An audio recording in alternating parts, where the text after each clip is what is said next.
Let's start the question. Question क्या दे रखा है? क्वेश्चन दे रखा है 2 sin x plus 3 cos y equal to 3 और 3 sin y plus 2 cos x equal to 4। ये जनरल कॉन्सेप्ट पे दे रखा है हम लोगों को क्वेश्चन।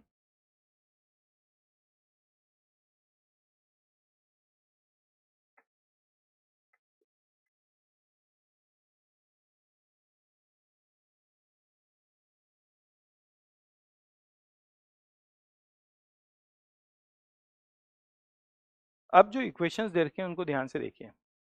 एक सॉल्यूशन तो एक जैसा दे रखा है कि 2 sin x plus 3 cos y equal to 3 दे रखा है और 3 sin y plus 2 cos x is equal to 4 दे रखा है। और x प्लस वाई जो एंगल है ना, उसका एक जनरल सॉल्यूशन के बारे में वो बात कर रहा है। ठीक है, अगर मैं इन दोनों इक्वेशन को ध्यान से देखूं तो ये दोनों इक्वेशन जो है, एक तो दे रखा है 2 sin x plus 3 cos y equal to 3,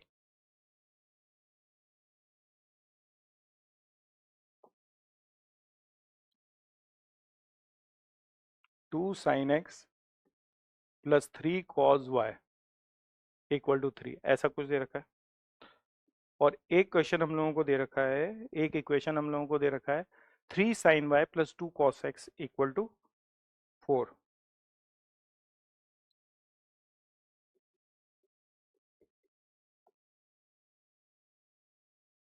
ये नंबर 1 है और ये नंबर 2 है।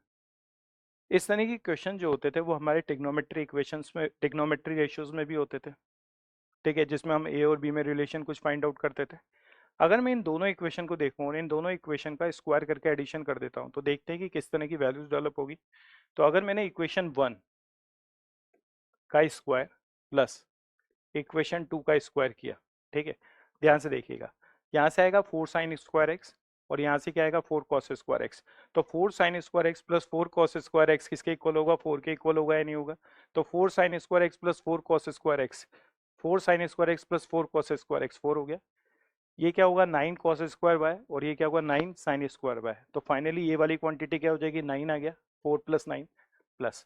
अब इसमें 2ab का टर्म देखिए ध्यान से। 2 मल्टीप्लाई विथ 3 कितना होगा? 6, 6 मल्टीप्लाई विथ 2 कितना होगा? 12। ठीक है, 2ab के टर्म में क्या आएगा? 12। और इस वाली क्वांटिटी को देखूंगा तो ये होगा sin x, ये क्या होगा? cos y प्लस ये क्या होगा? cos x और ये क्या होगा? sin y। और इन दोनों क्वांटिटी का स्क्वायर करेंगे तो ये वाली क्वांटिटी क्या होगी? 9 + 16। 9 + 16 कितना हो गया? 25। 25 में से ये 13 रिमूव हुआ तो रिमेनिंग क्या होगा? 12। तो क्वांटिटी आ गई 12। ये क्या होगा? साइन x प्लस वाई लिख दें इसको। और ये वाली क्वांटिटी क्या होगी? 12। यहाँ से मेरे पास हो गया साइन x प्लस वाई, किसके इक्वल होगा? 1, है ना। और हम लोगों को पता है कि x प्लस वाई अगर 1 होगा तो पूरा एक चक्कर काटेंगे हम लोग और उसके बाद π/2 का एडिशन करेंगे तो हम उसको लिख सकते हैं 2n पाई प्लस π/2 लिख दें। तो x प्लस वाई की जो वैल्यूज है वो हो गई 2n पाई प्लस π/2, या फिर इसको हम लिख सकते हैं x plus Y equal to 4n plus 1 π/2। Okay, where n belonging to integer. तो भाई अगर हम ऑप्शन देखें तो 4n प्लस 1 π/2, 2n प्लस 1 π/2, तो करेक्ट आंसर क्या हो गया? ए। लेकिन अगर हम सी और डी ऑप्शन को देखते हैं तो फिर इनको ध्यान से देखिए। क्वेश्चन में क्या गिवन है? अगर मैं सी और डी की बात करता हूँ तो एक्स और y can be two non right angles, ठीक है, ऑफ ए 3, 4, 5। मतलब कोई भी एक ट्राइंगल मैंने कंसिडर किया है वो राइट एंगल ट्राइंगल है और एक्स और वाई एंगल्स को रिप्रेजेंट कर रहे हैं जो 90 डिग्री नहीं है। तो उसने मुझसे पूछा है कि कौन सा एंगल बड़ा होगा। ओके, बड़े आराम से देखिए। अगर अगर मेरे पास वो ट्राइंगल है, ठीक है, और वो जो दोनों राइट एंगल ट्राइंगल है और वो दोनों जो एंगल है वो 90 डिग्री नहीं है, तो भाई उनका सम हमेशा क्या होगा? π/2। ठीक है, क्योंकि x प्लस वाई हमारे पास क्या रहता है? 2n।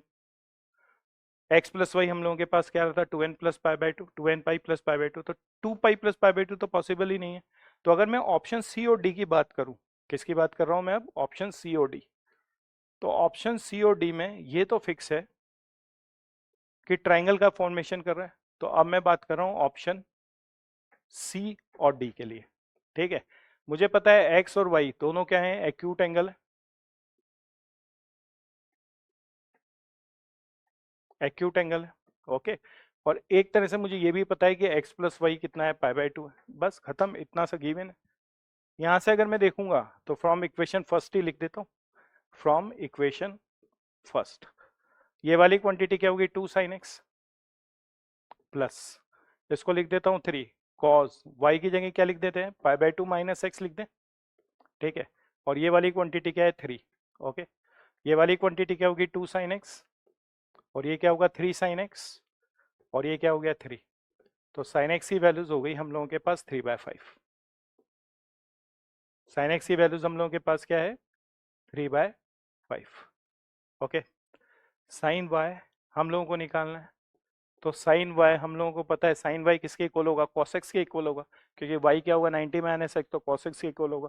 तो साइन वाई कितना हो जाएगा 4/5। मुझे पता है एक्स और वाई दोनों एक्यूट एंगल है, और साइन फंक्शन 0 to 90 में इंक्रीजिंग कर्व होता है। तो इसका मतलब जिसका एंगल ज्यादा होगा, इसका मतलब जिसका एंगल ज्यादा होगा, जिसकी साइन की वैल्यू ज्यादा होगी उसका एंगल ज्यादा होगा। अब मुझे साफ पता चल रहा है कि साइन वाई जो है ग्रेटर देन साइन एक्स आ रहा है, इसका मतलब वाई एंगल एक्स से बड़ा होगा, एक्यूट एंगल है, ठीक है। अब देखिए ऐसा कहीं ऑप्शन दे रखा है y is greater than x, बिल्कुल। तो ऑप्शन कौन सा दे रखा है, डी। तो इस क्वेश्चन में जो करेक्ट आंसर होंगे वो होंगे option A and option D. Fine.